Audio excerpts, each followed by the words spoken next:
We're back with part two, and let's just jump straight into it. Dad, you mentioned a couple of times about what happened in 2008 as that being a big paradigm shift in this overall the overall arc of your life. What Yes, happened? it's called forgiveness. I forgave my father. Um, and from that moment, the weight of negativity um, that I had been carrying all that time from, I guess, the age of 10, 11 to the age of 56, whatever it is, I can't work it out.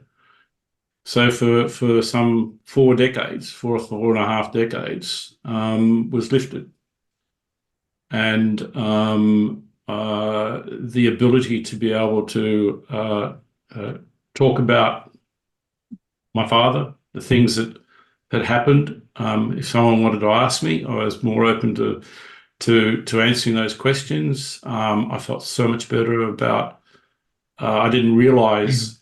Look, you go about your life and you deal with things, but subconsciously, and we talked about the effect of subconscious uh, earlier, and how that subconscious, those things which have sitting in your head can affect you. And I think, did it affect me materially? I don't think so, but I think it helped in me being able to talk about things much better with my sister and with Anne and particularly with Kira and yourself at times, but with Kira in particular to understand mental health issues, but also for her and you and to understand me more. But I think so that's the personal paradigm shift. But the journey as to how I got to the forgiveness and how I did it is really interesting, really interesting. And we'll touch on a paradigm shift that took place in my life, which I touched on in the first episode, and that was my journey down spirituality. How does the journey of spirituality link into forgiveness, one might ask, but hear me out. So I think I mentioned I was having massages and with this clairsentient lady, and opened me up to all the wonders of spirituality, the souls, past lives, mediums, clairvoyance. You're going, Just out of curiosity, was that yep. like by chance that you were just getting found like a masseuse, and then it just happened that she had this you know clairsentient, as you put it, Yeah. skew, and then it was like that was the thin end of the wedge. So you didn't seek out someone with that. It No, was okay. no. And this is what I'm trying to work out. Is it happenstance, sliding doors, or it just happened? No, I was not seeking it out at all. So how And did it start? After the massages, I tell you what I was, no, what it was is I started having massages because I was in around about 98, 99, I guess. No, it might have been a bit earlier, whatever. But I was another paradigm shift I talk about is thing for me is that I'm joking around, but it's all relevant. I went on a fitness uh, um, a path back in 1993 because I looked at myself in my early 40s saying, if I don't do something here, and you were, Kira was young and you were young, and I think I'm not going to be able to go and bloody enjoy my kids' bloody life or their sporting activities, and I just let myself go. And it was in the early days of the personal training days in Australia, and I got a personal trainer. First session was at Bondi Beach, on the beach with her, at least, walked from the north end to the south end in the sand. I couldn't make it the way back. I couldn't make it back. That's how unfit I was. And so from there, with a personal trainer, I was able to end up getting it really, really fit, for an older bloke. And I didn't run marathons, but I was able to do a 20K run or a 6K run and a K swim. And anyway, as I went through, I had a few injuries, and someone said, "Oh, it will help for you to have a massage." So how I found out, Judy, I've got no idea, can't remember, but I was having a massage every Saturday. And yeah, she was the clairsentient, and things just as she's massaging me, she was talking about things and said, "Well, why don't you go and see a medium and not a medium, a clairvoyant that's here," and talked about that. And then I just sort of like started exploring the world of souls, past lives, And dreams. were you open to it at that time? Like, because from my understanding prior to that, like you were maybe say atheist or pretty analytical, logical person. Like when she first started talking about these themes, were you open to it, or did you find yourself initially resistant? And if so, what changed? I think initially resistant. What is all this? But the more I think it was a clairvoyant that I went to in the same building that they were in, and she was just, I can't remember. I think I've got the tape there. So it was like, wow. And she was just saying things, and Judy said, "Don't say a word, just let her talk." And I can't remember what she was saying, but things that came out, I'm thinking, what the hell? How could she know this? Well, what? Look, I'm not clear on the specifics. I can't remember. Yeah. But if you want to say what was the turning point, was that like, how does this what does this mean? And so I just sort of like, and yes, I was an atheist, meaning I don't believe in any supreme being or creator or what have you. No, you die, you die. That was my belief system. But then this new world opened up to me. And boy, and this is, I guess, late 1999. And yeah, you see my library on all of this. It's and the reading and just going down that rabbit hole. And then I was having those astral dreams and all that sort of stuff.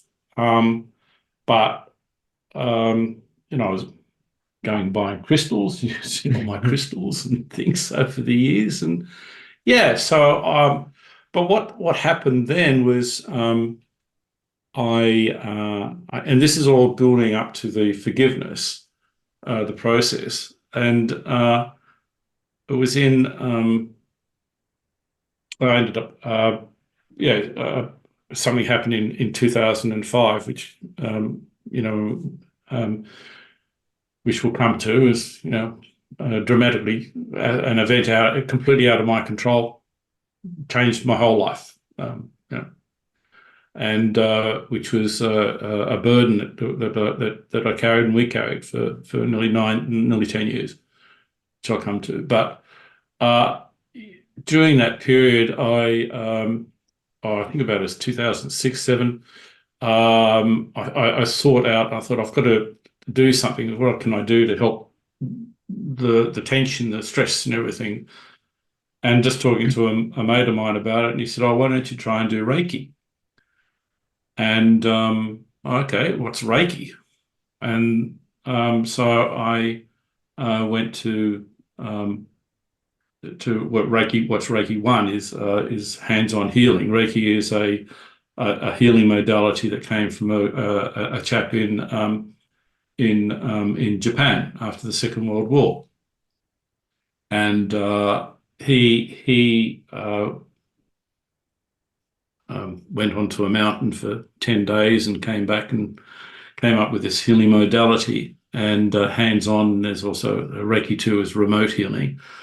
And I did that, and the experiences in that I saw personally, and seeing the people that had done Reiki 1 was incredible. Then Reiki 2 is remote healing, and then after that I helped the master. And so the guy in Japan taught a lady in Japan from Hawaii, who then taught a lady in Los Angeles, and that lady in Los Angeles taught my master. So quite connected. Reiki is broken off into all sorts of different things and everything, but I was lucky enough to have a very, very close connection to Dr. Usui. But the spiritual journey and the experiences that I then went, and then went and assisted my master in Reiki 1 and Reiki 2 sessions. I don't know, about 10 other sessions after that, in helping her and people coming through, and just as a guide, as an assistant. And some of the things that I experienced there were incredible, just amazing. And I was so deeply in this path, and got a lot out of it. But if you want to call it paradigm shift in worldview, going from an atheist to, hey, there's something out there that I can't explain. I can't explain the things that happen. No. Do you think I'll that come was to the forgiveness. Yeah. Yeah, like because this is a very interesting theme for me, and something I've explored a lot as well. And obviously your son, so have picked up a lot of influence in many ways from you, and also genetically.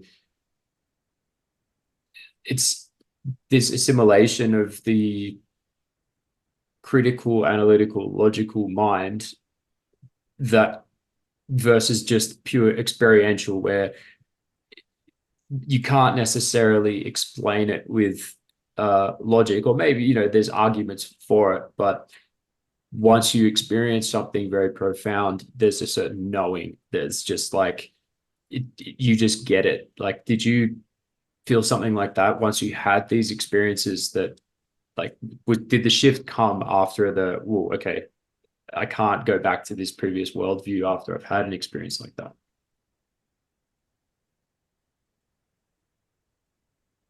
You can't go back. Once you experience some of the things that I've experienced, you can't go back. Yeah. Because there's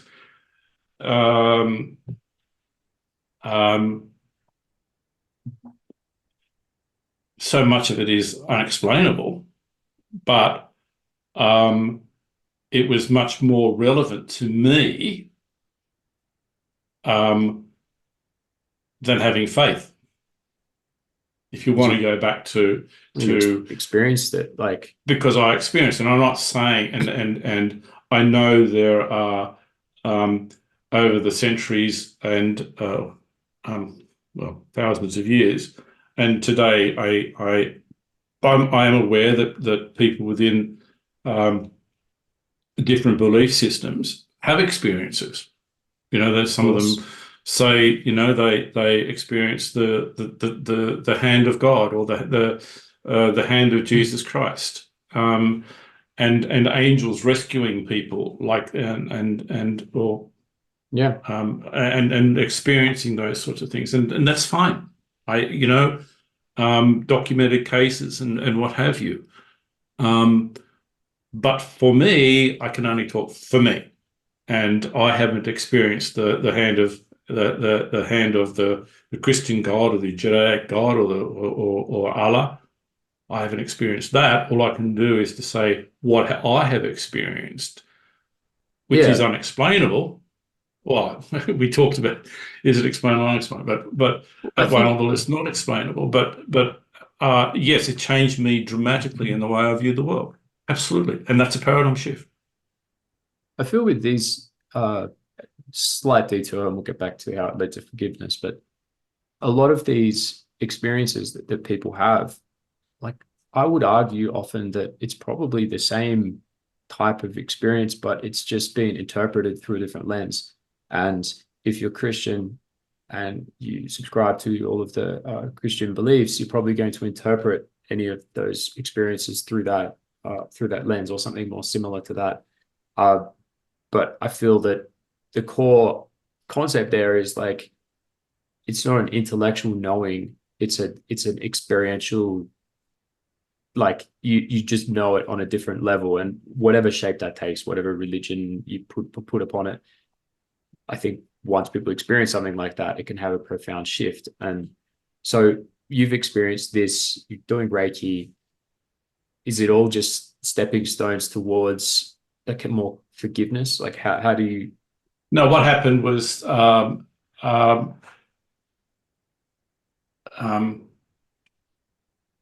I'd been explaining, there's a client of mine, and I was talking to her about my Reiki experiences and all of that, and just generally my spiritual journey. And she said, "Oh, have you ever had a meeting with a medium?" And I said, "Actually, no, I've had clairvoyance, but not a medium." What's the And she difference? said, "Look, well, a medium, a medium will contacts past lives. Oh, Okay. sorry, dead people, right? If you Talk to believe in that, spirits. talk to spirits, call it that. Yeah. Whether a clairvoyant is reading you and what you've done in your life and potential future or whatever, Got it. um, palm reading and that sort of stuff. Yeah. So you saw a medium. Saw a medium, and I'm sitting there, and you never say anything, and the she says, "Okay, well, your mother is coming in." That's what they say, is coming in. So I'm seeing your mother up there, and your father's there as well. And I said, "Okay," to myself, and I think there was, and my brother. And the medium says, "I'm only talking to your mother," and said, "There's someone else there, but I don't know who it is." But and I can't remember specifically, but at the moment, but she was saying things through mum that only my mother would have known. I think I've got some notes somewhere on it, because there was a tape. It was being taped, but the tape started and then stopped. It just stopped. Stopped recording. But I have got some notes somewhere. But there's various things were said, and they were said about Kira. Oh, I've got some notes there, but just about my life, like it could only come from mum. And then she said, "Look, your mother is telling you that you've got to forgive your father, and that they are together wherever souls gather." Yeah. And said, "You've been carrying this negative energy." So this is the medium talking to my mother and saying, "This is what your mother is telling me to you, and you need to forgive your father, because all this negative energy is carrying is there with you, and you need to move on from it." I said, "Okay, all right." So there are other things, but we'll move on because it's relevant to this, and only relevant to this. So I said, "Well," and said, your mum is telling you to write a forgiveness letter to your father and then burn it. And there are other techniques of forgiveness. You can write it down and put it in a freezer, but anyway, there are other techniques of forgiveness. But this one was given to me by my mother through a medium. This is what you've got to do. So I come home and I'm thinking, shit, this is pretty powerful. So I started doing it the next week, and it took me nearly 3 weeks or a month to actually. I'd write it. Oh, fuck it, I'm not going to do this. Why am I going to forgive him? So it was the process, right? It was the process of writing it down. Because he had, and as Mum was saying, look, your father had mental health issues, which came from his father, and there was mental health issues in your family. And I'm here with him now, and I've forgiven him, and you have to, not you don't have to, but it was for your own benefit. You should do this. So yeah, it took me 3 weeks to do it, and then I did it and went out the backyard there at the old Glenhaven and burnt it, and yeah, it was a relief actually. I felt much better about having done it. Now, there's I don't condone what he did at all, and no one should ever condone the action of anyone. Okay, we've got mental health. With the stabbings recently at Bondi, that the poor man had severe mental health issues from his teenage years, and there was a stabbing of a priest just recently, and I listened to the mum and dad, and they were saying their 17-year-old son had been suffering mental health issues for many years. So, but I don't. But this relates. But I don't. The forgiveness was, you did it. The person who's only hurting from this negative energy is me. I'm not hurting you. Yeah. Right. I'm hurting myself. The poison. So the forgiveness was forgiving him, but it was also allowing me to move on, because the only person I was hurting from all this negative energy was me. And so, yeah, so it was the spiritual journey, that spiritual thing that led me into that. And, souls and, where do we go after that? Well, I can only talk about experiences, and there's something else out there. What it is, for another day, another discussion. And we are connected somehow, and that's for another day and another discussion, which you and I have had quite a few discussions on. Do you think that? Do you think that what happened in 2005 was instrumental in getting you towards this point, and like how unsettling it was, how it kind of shook the foundations in a lot of ways? Do you think that contributed to that overall path towards spiritual? I'd already been on the spiritual path before 2005. Right. Okay.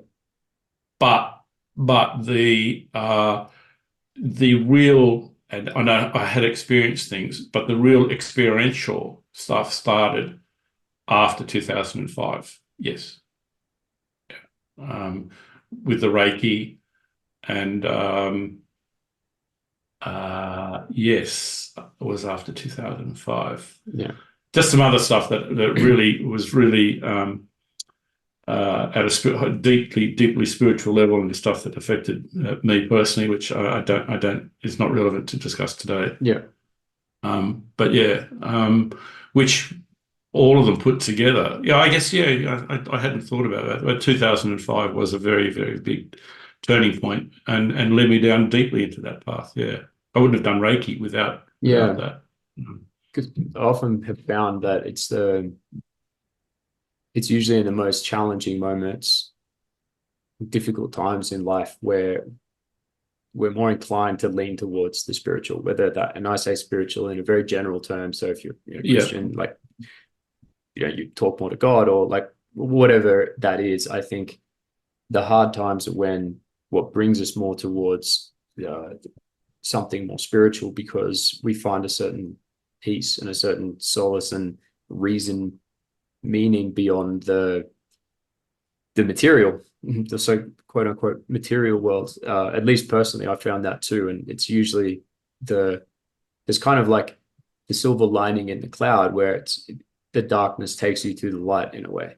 And it helps you see, it forces you to kind of get more in tune, in touch with something else, and which you typically don't do as much when things are good. Like when things in normal reality are going great, typically we just go along with our life because things are good. Yeah. Yeah. And what changed after the forgiveness? Actually, no, one other question. Was it an immediate thing? So you wrote the letter, you burnt it. What was the feeling at that moment? Relief. I remember it. I can remember, and part of it's the way in which I did it was like, it's the process. The process is the helpful thing. And then the burning is like, okay, it's gone. It's It's the like, release. it's the release. And it was a release. Yeah. Yeah. And then I know it helped Kira a hell of a lot to be able to talk about what shaped my life. And as she said, you broke the mold, as you said earlier. Yeah. Unfortunately, there are a lot of children who are brought up in a broken home continue the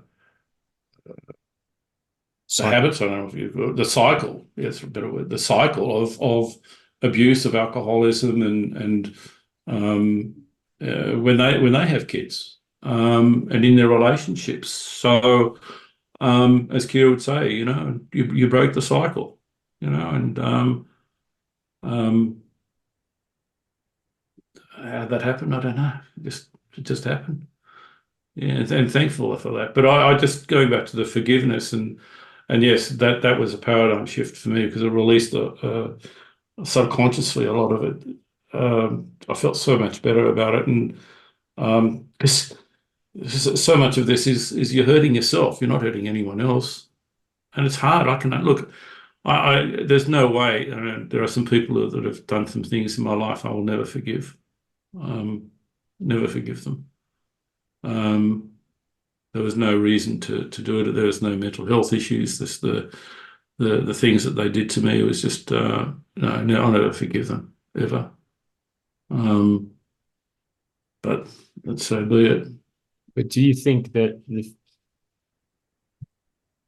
based on what you just said, that like the negativity that you carry around, in a way, forgiveness is not actually about that person. Forgiveness is about It's about you. It's about you. So Yeah. whether or not, so let's say in the case of your dad, you could say, oh, okay, because of mental health issues, like is there, oh, there's a justification, oh, that eases my ability to forgive. If there wasn't that, like if say someone was just evil or whatever, but you're still harboring the negativity, do you think forgiveness is still beneficial? Because it's interesting to me for you to tell a story about that and how profound the impact was, both in the negative side, but then in releasing it. And then one sentence later, say there's these people I wouldn't forgive. Yeah, but it's interesting. No, I've thought about that. I'm not carrying the same amount of negativity. Right. So it's not right. Like, so that it's just like not as important. No. The impact on my life of what my father did, not just to me, but to to everyone else, was so profound. Is that that negativity was so deep and so subconsciously there that it was affecting me. Yeah. In my younger, you needed to release it in order to. I needed to release it. And I was doing some reading on forgiveness and all of that, and these other people, there's only 3 people. I don't carry negativity around with me it's not there. It's like way back there. I'm not it hasn't affected me negatively. And that could come from maturity or whatever it is. I'm a bit older, I thought, oh, fuck it, I don't care about them anyway. I don't care about them. I don't care about what they did. I've moved on. I'm actually a better person than those people. Right? I carry myself better and live my life, my values of life, and how I treat other people is much better than them. And I don't give a shit about them anymore. I'll never forgive them for what they do, but I don't care about them. Okay, but I don't care, and it's very rare that I think about them at all anymore. It's just like, oh, fuck them, don't care. Am I going to get struck with lightning because I'm swearing in this church? Is that what? I thought it was mandatory. So that's the forgiveness one, and. Look, I can understand the people who've lived there have had incredible trauma in their lives. Sexually abused when they're younger, or violent, or raped, all that, and you can never forgive them, and I can understand that. Um, um, the this priest that was stabbed the other day by the 17-year-old, he's back at he's a Syrian Christian, and he's lost the sight of one eye. And he just said, in his first sermon, he said, "I forgive the young man. I forgive him." Now, okay, that's good. And within the Christianity, forgiveness is a very, very big thing, very, very big plank within that religion. I don't know how it can be for so many things, but it's there. The father and mother of those three kids that were killed so many years ago, run over, and Christians said, we forgive the driver. I don't know if I could, but there you go.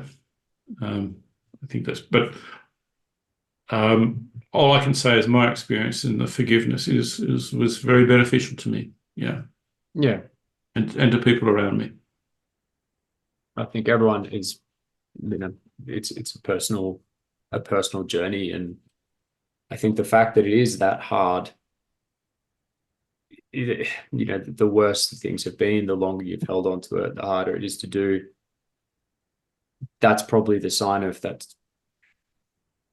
spiritual maturity, maybe, where it's like a ability to move beyond that. And I mean, that's incredibly difficult to not hold a resentment or grudge for those things. But all I would say is, maybe it's just because they're not vocal, but you don't often hear about people going, "God, I wish I didn't forgive them." Like, it's like there's not often forgiveness regret, where people are like, "Oh man, I like that. I've never heard of that one. Forgiveness regret. Yeah, like I forgave them and now I feel awful." I want to carry that negativity for again. I miss that little friend of negativity. Yeah, but I mean, like, to go deeper in that subject, there is also like people's identity can become formed by something like this. They can end up having a lot of attachment to things that happened, and rightly so. And it becomes so deeply entwined that it's not as simple as just going, "All right, I forgive them." I can imagine it'd be very difficult process. Hence why I say, like, the grade of spiritual maturity and courage and strength it takes probably to be able to reach that point where you can just let it go. It's very high. It'd be very hard to do. Very, very difficult. And I think you mentioned something there where it can become the trauma can be, as you said, can define people, and it carries that burden. I can understand that it's very difficult for them to move on from the trauma that they've experienced, and it's very sad. It's very sad to see, and anyway, just move on from there. Do you have any more positive? Like, can we segue to a positive, like, after forgiveness? Post forgiveness life. Anything? Things better, or I mean, we can. I'm just joking, but you can. No. Continue on. I think no. Let's go back to those who have experienced it is getting married, either getting married or finding your life partner. That's the trauma, or no? This is going to a positive. Oh, right. Sorry, I thought you were talking about irreparable traumas and. No. I'm responding to your request for a positive. No, that was incredible. The sliding door moment, I guess, being in the right place at the right time, and then falling in love, finding someone that thinks you're funny, that you share a great sense of humor, and I think that's extremely important in a relationship. Is being able to laugh. Um, um, Also, learn to me being able to laugh about yourself, um, but also having for uh, to find someone who has just similar interests, but similar values of Yeah. life, of what's right and what's wrong, and being able to join with that person in teaching the what you believe is right and what is wrong to your kids.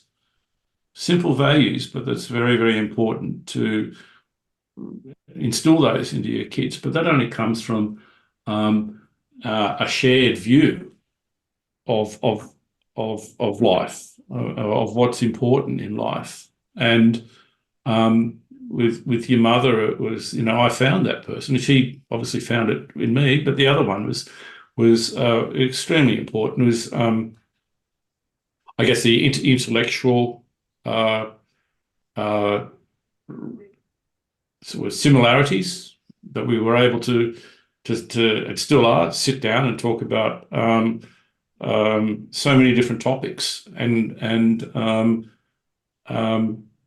respect each other's viewpoints, and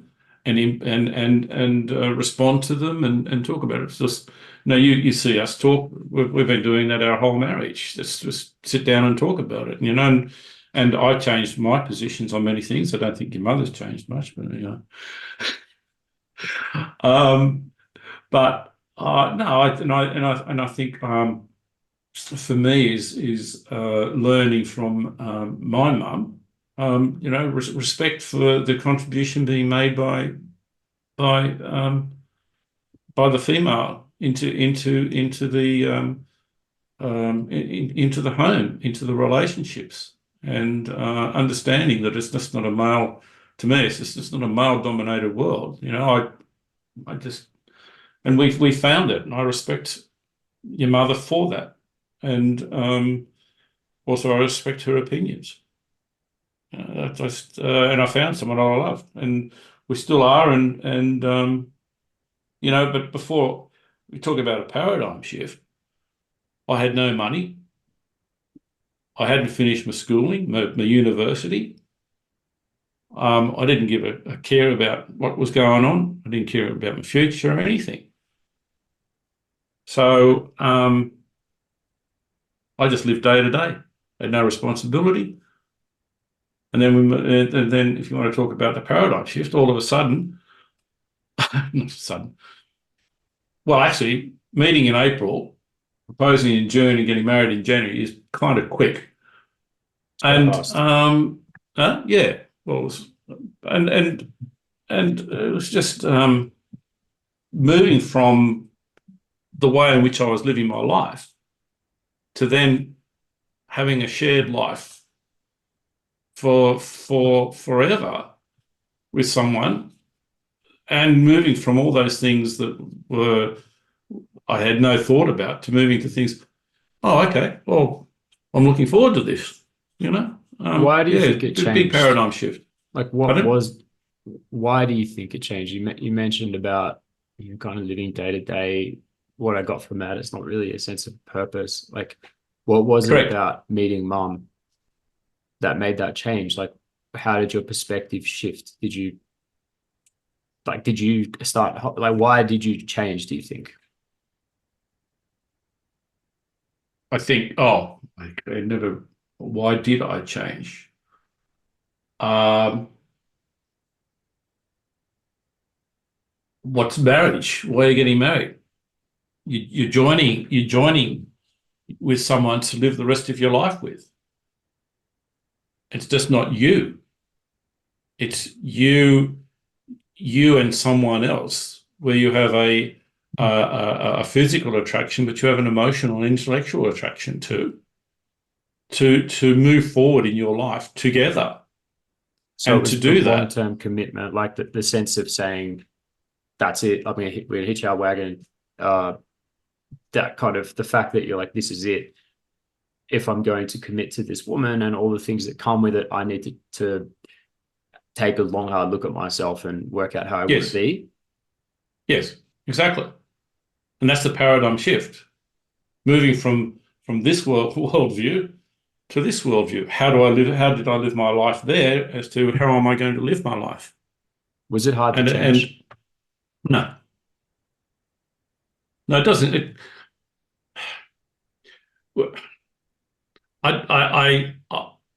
What did I give up? I gave up um, loneliness. I was lonely. Sounds like a fair trade.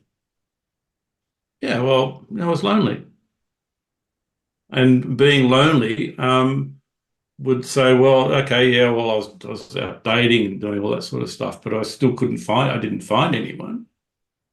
And it's just like, oh, and I got bad habits of drinking, um, spending all the money that I got. Um, just living day by day. I didn't give a shit about anything really. I wasn't going to university. I was pretending to go. And it wasn't until I met Anne that all changed. I mean, I was about to get expelled from the uni and made submissions and you know started and finished and uh, got my degree and then became a chartered accountant. None of that would have happened if I didn't meet her. None of it. I don't know where I would have been ended up if I didn't meet Anne. Don't know. So the positiveness is and I know uh, not all marriages last. People change, circumstances change.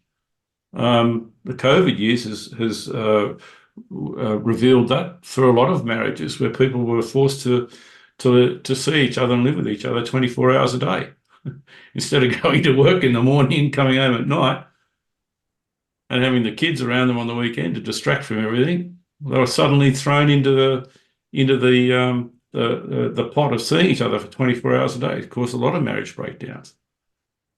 But Understandably, it's a lot. yeah, yeah, it is a lot. But I'm just saying, I definitely changed me, and the consciousness of I have to change was there.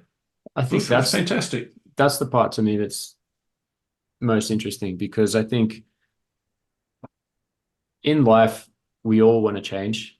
Like there's always aspects of ourselves, maybe obviously when you get older it might change a bit, but for the most part there's always something that you wish you would change or improve about yourself. Or if you're somewhat self-aware, maybe what some of the risk areas are you want to change, or even you want to accomplish something. But it usually only happens when you hit the point where you say I have to change.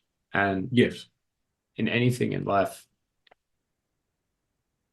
when you have the will, I mean, where there's a will, there's a way. But like when you really want something and it's like, this just has to happen, you make it happen. But the challenge, I think, is actually getting to that point where, okay, this is happening now. And like a lot of times people are like, oh, I'm going to lose weight or whatever. But it takes getting to the point where you're like, this is non-negotiable anymore. There's only one way, and it's doing this thing. I'm going to make these changes. And absolutely. it sounds like meeting mum was deciding to get married brought you to that point kind of rapidly. Yes. Um, well, it was what was I going to do if I didn't meet her? Consequences, There were consequences. negative But it was still consequences. Yeah. serendipity. It was serendipitous that I met her. Um, you know, just those things that happen in life. Um, and sometimes you're lucky, and I think I struck lucky. Me You too. know, yeah, With the parents, yeah, huh? I struck lucky with parents as well. Oh, So yeah, it could have yeah. been a lot worse. Dad, is there anything else that you want to Oh, kind of, there's a number of well, other things. Yeah, maybe we could go anything? another hour actually. Yeah, we're kind of approaching 2. So if there's anything you like kind of specifically want to Just cover it. um, I think I've touched on. We're talking about major things. I already touched on how my worldview on what was happening when I read those books in 2004, Crossing the Rubicon and going down the rabbit hole. I've touched on that. Yeah. How an event which is completely out of my control was when in 2005 when my home and office got raided by the Australian authorities, and that threw our whole life into turmoil for 9 years, and that was very bad. Ended up no business, and ended up with depression and post-traumatic stress disorder and triple bypass. But we got through it.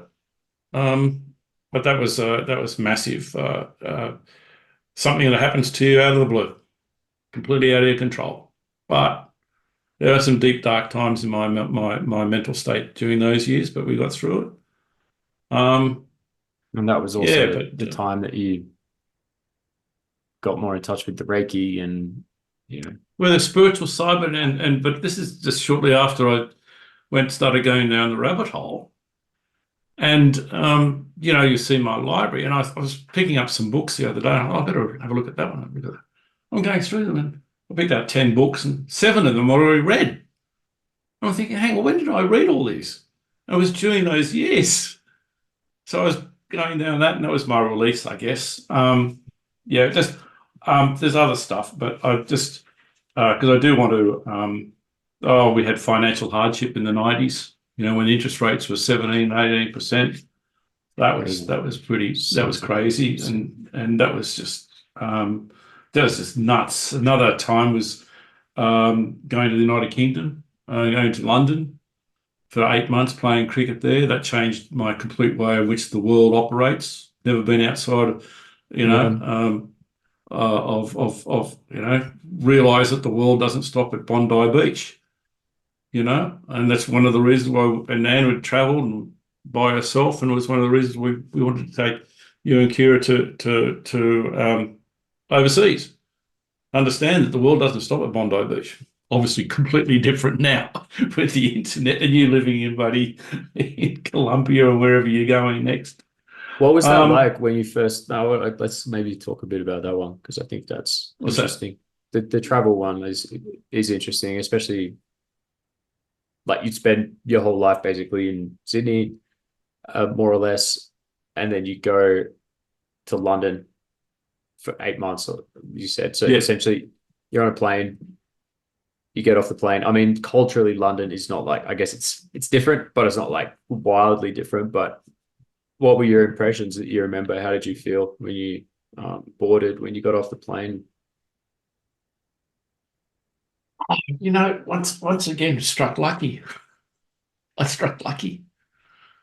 But before I go into it, there are two choices that I made, which impacted the direction of my life. And going through all this process, I'm thinking, I did this, but why did I end up going down there and all that? And it was in when I was in my last year of school, and I was approached to go and play cricket for North Sydney. I'd have been groomed to go and play cricket with Gordon, but a chap from the North Sydney Cricket Club came and said, and had met with Mum and me, and said, well, we're recruiting a lot of young boys, and we'd like to. Tony's doing really well, and you think, oh, okay, so I wouldn't have been going to United Kingdom if I hadn't joined North Sydney Cricket Club, because I went with Jono and I played cricket with him, and we ended up in London together, North Sydney Cricket Club. But the other thing is, I decided to become an accountant. So I joined an accounting firm and what have you. When I came back from the the United Kingdom, I came back. I said, I don't want to be with this accounting firm. I'm going to go with this other accounting firm. I go to this other accounting firm, which then led to me becoming a partner with the senior partner, and then looking after all those all those celebrities, etc. So the film industry and the whole thing. So those two decisions, United Kingdom, playing cricket with North Sydney, and to become an accountant. Because if I didn't go to the UK, I wouldn't have come back and leave the firm to join this firm, which then I moved into Sydney, and it was in that building downstairs where I met your mother. Yeah. Pivotal. I mean, lots of connections. There is. Like, I also look at those things and go, like, I mean, you could trace that to anything, like, because everything that happens in life is dependent on the thing that has happened before. Yeah, but there are those two streams were very important. Anyway, you're talking about the United Kingdom. We're probably running out of time. Yeah.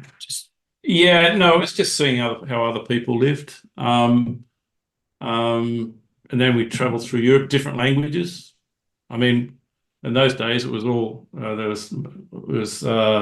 were no immigrants then. It was all white Caucasian, different throughout the whole of the EU. So, but still travelling through and not being able to speak languages, and there was no translators then. So it was fantastic. Yeah, but no, we had a wonderful time. Wonderful time.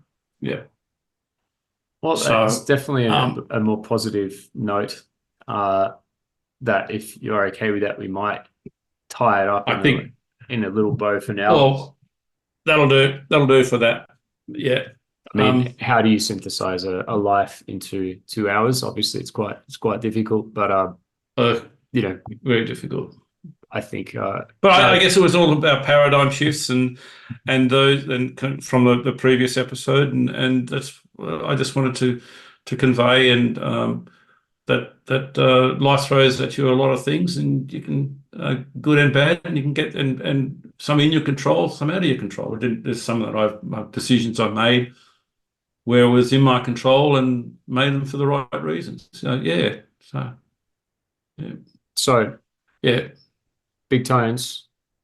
Usually we finish the episode with a segment called Big Tones. Did you know? Hit me. It's okay. I'm going to hit you. It's the number 11. Yeah. But in particular, the prevalence of 11 on 9/11. Okay, interesting. The events So September 11th is the 254th day of the year.